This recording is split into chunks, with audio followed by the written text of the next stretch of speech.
Hey guys, what is up?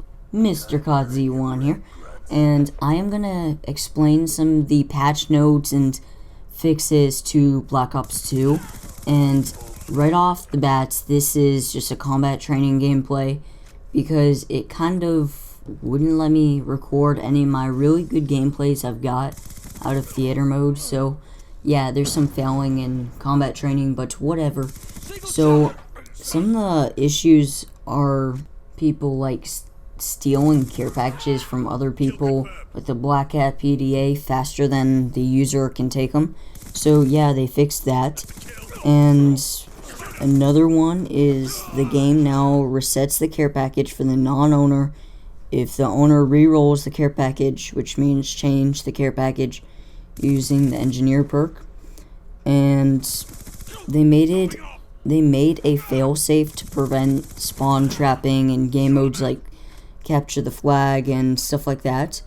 And they increased sight checks on turrets to improve spawning. And I'm going to drop down a little bit to the gameplay balancing because that's basically what you guys are really here for. Not saying that you guys don't really want the very little patches, but you can go check them out in the description. If I do put the link in the description, hopefully I can. So some of the balances are like UAV. The UAV takes from a 350 score to 425 now, which means there's not going to be as much UAV spam, which in some ways that's pretty good. You don't need to grab like 3 tags and get like 1 kill and kill confirmed anymore. You have to get like 4 tags and 1 kill or something like that. But yeah. And another thing for the equipment and grenades, Bouncing Betty, now it has an increased period of time so that it triggers. So that means you have more time to kind of like prone, and the time for that is 200 milliseconds, which that's going to mean you probably have a little bit, it's not very much, but you have a little bit of time still to drop shots or get down onto the ground before the Bouncing Betty kills you. And they kind of like increase the range of the sensor grenade, so it's now 1,000 units, and the frequency is now 800 ms between pings, and the amount of time is now 6 seconds that the player is going to appear on the minimap after explosion, which that's going to be a pretty good deal for you. It's kind of like the Blackbird from Black Ops 2, or not Blackbird, it's kind of like Recon from Modern Warfare 3. So yeah, it's kind of good. And the concussion grenades had like a slight decrease or slight nerf, like it says decreased movement penalty and turn penalty when hit. Then for the SMGs, let's get into the SMGs because this is important for all of you SMG users on this SMG friendly game.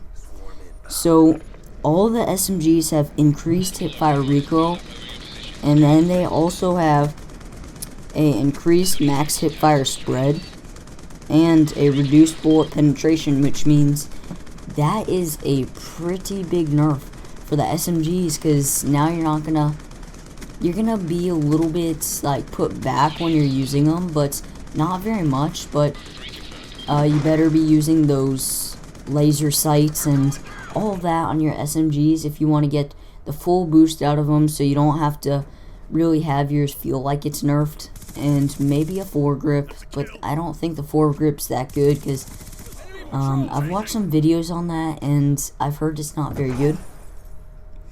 And the MSMC has increased recoil by like a little bit, slightly, and the PDW also has increased recoil slightly. That's the first time I said recoil the right way, god. Okay, now for assault rifles, all of them have reduced idle sway for more reliable long-range aiming, which means you're going to be able to hit more shots when you're over a big amount of range. Then the XM8 has reduced a lethal range of 3 hit kills from 250 inches to 50 inches. Then the XM8 plus select fire and the FAL OSW plus select fire, the SWAT plus the SWAT 556 plus select fire, all means increased recoil for all those weapons. Then the MTAR has a better auto aim because it wasn't on par with the other assault rifles on that auto aim where you're kind of like dragging your scope over the person but you don't really see them, and then you kind of find out where they are because the auto aim shows you. And then for the sniper rifles, God, that was a big voice crack, but for the sniper rifles, all of them have increased hip fire spread. All of them with laser sight is increased hip fire spread, which is gonna mean you can hit a couple more shots. And the XPR 50 increased recoil slightly, so yeah, you can not spam that weapon as much. I think the XPR is that sniper that I've used before where I sniped it. It's in like maybe default classes. And then let's go on to the shotguns. So for the R870, it has a reduced one-hit kill range by 45 inches, and that's a pretty big drop, if I do say myself, which, yeah, I kind of wanted to say that, but yeah, it is a big drop, and that's going to mean that you're not going to get one-shotted off your Lodestar or K9 unit or Swarm or AGR or Orbital VSAT or anything that's a really high kill streak that you get mad over just because that happened. So next, let's get into the pistols because there was only one weapon in that. So the pistols, the B23R has a reduced headshot multiplier from 1.4 to 1, and same thing for the Cap 40.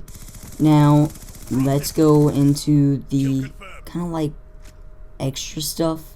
So it made some improvements on the matchmaking and made the lobbies timers go a little bit faster or start faster for the match, which is going to be a little bit good, and hopefully they can make it so people actually join your games now, like join session games that's already started sometimes, because that's what messes my games up.